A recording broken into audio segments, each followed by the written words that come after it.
Hello বন্ধুরা, সবাই কেমন আছেন? আশা করছি সবাই খুব ভালো আছেন এবং সুস্থ আছেন। আজকে আমি মাটন কষা করে দেখাবো। প্রথমে অল্প করে কিছুটা 250 মতো মটন নিয়েছি, ওর উপরে 1 চামচের আদা রসুনের পেস্ট দিয়েছি,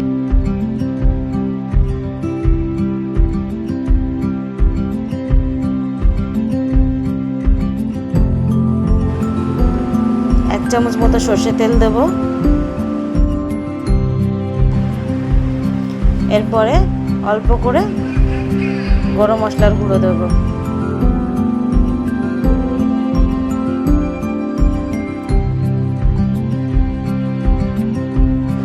এবার একটুখানি মতো লবণ দেব, দিয়ে সবগুলো একসঙ্গে ভালো করে মাখিয়ে নিয়ে 10 থেকে 15 মিনিট মতো রেস্টে দেব।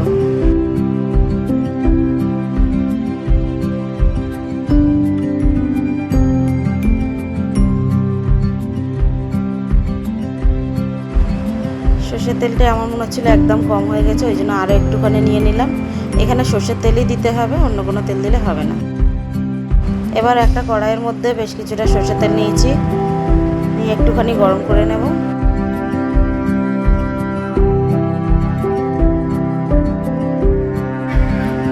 তেলের মধ্যে একটা তেজপাতা ফোড়ন দেব,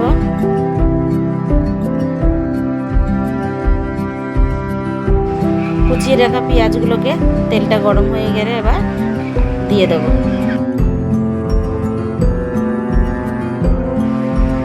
আমি একটু বেশি করে পেঁয়াজ দিচ্ছি, কারণ ওর গ্রেভিটা খেতে মাটনের খুব ভালো লাগে।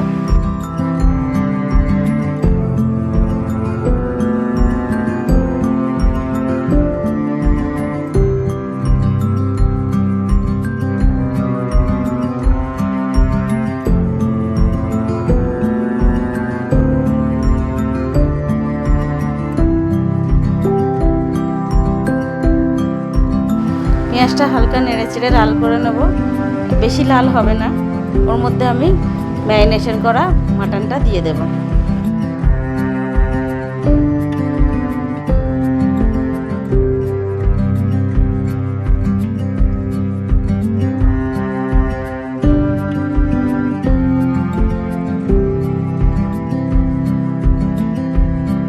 মাটনটা দিয়ে কিছুক্ষণ নাড়ার পরে 1 চামচের মতো আদা রসুনের পেস্ট দেব, দিয়ে ওটাকেও গন্ধটা ছাড়া পর্যন্ত ভালোভাবে নেড়ে নেব।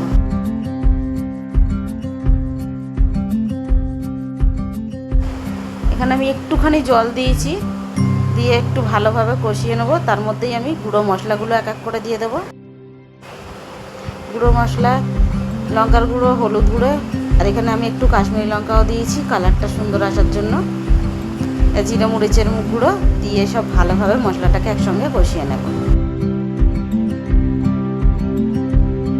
নিচেতে না লেগে যায় ওই জন্য আমি একটুখানি মশলার ওপরে একটু জল দিয়ে নিচ্ছি, নিয়ে সব একসঙ্গে ভালোভাবে কষিয়ে নেব।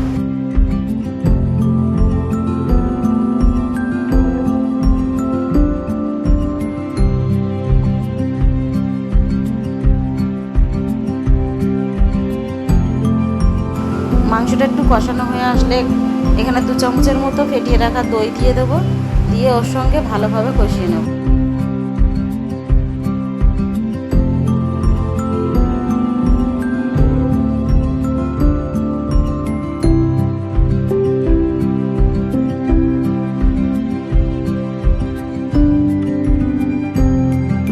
কষানো হয়ে গেলে শেষে আমি একটুখানি ধনেপাতা কুচিয়ে দিয়ে দেবো।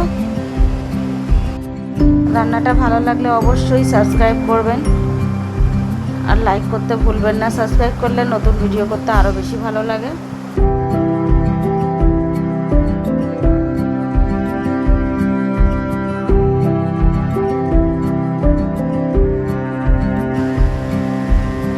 এখানে 3 থেকে 4 মিনিট আমি ঢাকা চাপা দিয়ে কষানোর জন্য রেখে দিয়েছিলাম।